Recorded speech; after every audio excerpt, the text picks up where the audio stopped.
Heavy rains drenched the Quad Cities, leaving neighbors dealing with flash flooding. Which areas were hit the hardest?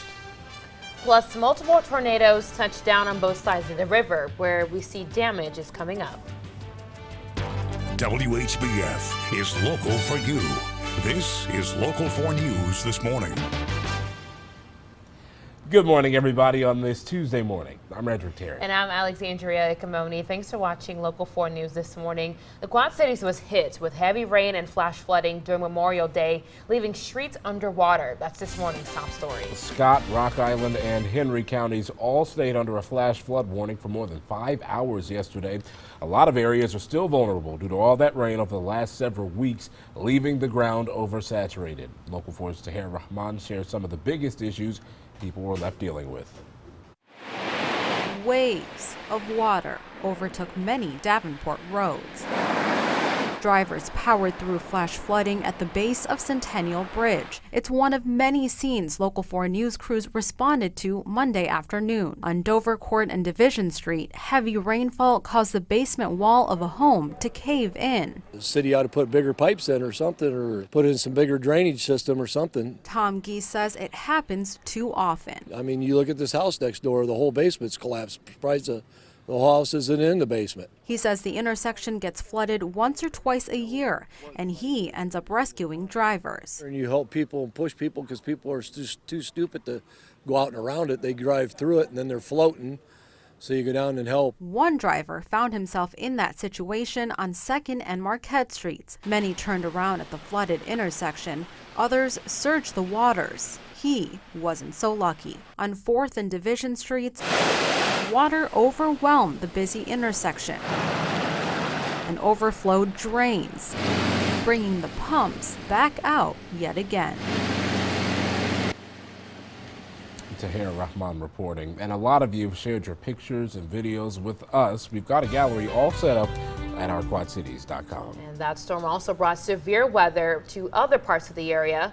Tornado touched down near southwest Burlington, Iowa. Now here's video from a viewer of the tornado on the ground. People there say they saw penny-sized hail, and storms also damaged buildings all around Charles City in the northeastern part of the state.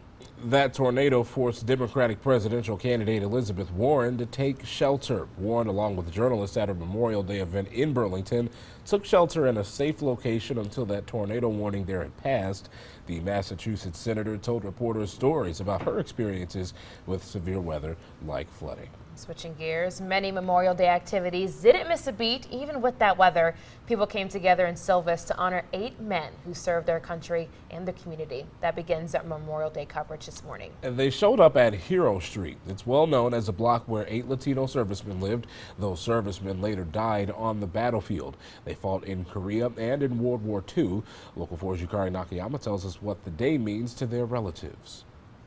They're here under the blanket of freedom and all of this beautiful glory, these glorious flags around us, because of the men and women who sacrifice themselves each and every day to give us the right to do so. Neighbors on Hero Street gathered to pay tribute to the men who gave so much. A street occupied by Mexican immigrants working on the railroads in the early 1900s is now an emblem of pride and service. Those that died from here and served from here felt it was their part to give back to this country that opened its arms to them. For Brian Munoz, service runs in the family. He's the nephew of one of the 8 heroes, Johnny Munoz. The importance of this street is, this is what drove me to join the military in the first place. And it drove Frank Pompa to the military forces too. He lost his older brother Tony on the battlefield when he was only 11 years old. Pompa says that this memorial does more than carry the memory of his brother. The Hispanics, so many of them went into war and they weren't recognized.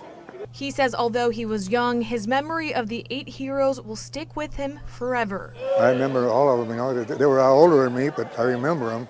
Munoz says this street celebrates the involvement Latinos have had in the armed forces from the beginning. That history is a part of some of the foundations of this country. Yukari Nakayama reporting. A group of kids in Davenport are pushing for the end of gun violence. Members of Beyond the Baseline in Davenport hosted their 4th annual Memorial Day Faith Walk yesterday. They also picked up trash along the way. It didn't walk as far as planned because of the weather, but that didn't stop them from coming together.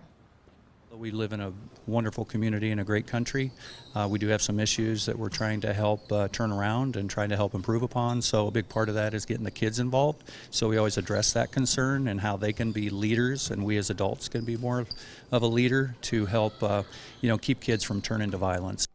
Now the group plans to schedule another walk soon to make up for yesterday. The rain didn't put a stop to the 54th annual Quick Start Criterium. That race brings in bikers from all over the country and even as far away as Canada and Europe. Now, despite some rain delays, neighbors still gathered in the village of East Davenport to cheer them on. The event featured 12 different races and activities for the entire family. One racer says the race is worth the trip from Indiana because they like being part of such a long-standing community event. It's a good community. The people here are awesome. You just see friends from all over the country, and they're hilly courses that just kind of beat you. This was the fourth and final race in the Memorial Day series. Competitors also participated in races in Muscatine and Burlington this long weekend. So it was nice to see that there were some things that were affected by our weather yesterday, but large in part people were still able to get out and pay their respects to those fallen soldiers. Absolutely, and if people were going out later on in the day would have been the best time to do it just because the storms came on earlier yesterday. But today we also have some weather that we need to be aware of. Ash, what can we actually expect from today? When is the best time to really go outside?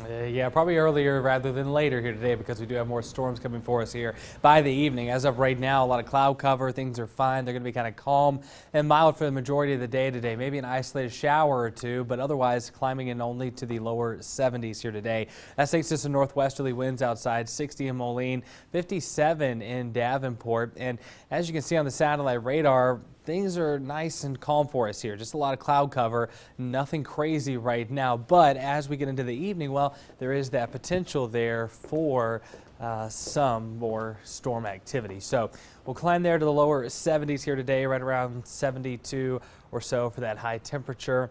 Those storms are going to come right around 7, 8, 9 o'clock and kind of last at least until midnight before it completely clears out. They'll move through quickly and they could be really strong in nature, so please just remain weather aware.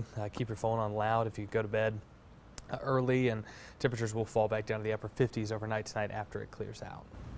Yeah, definitely a good point there too. Even at nighttime, you still want to keep track of it, be on top of it. Yeah, for sure, especially because you're either sleeping or you're just not quite as aware in the overnight hours. Can't see it outside too, so even more important to not be clueless. Certainly, good advice, Ash. Thanks.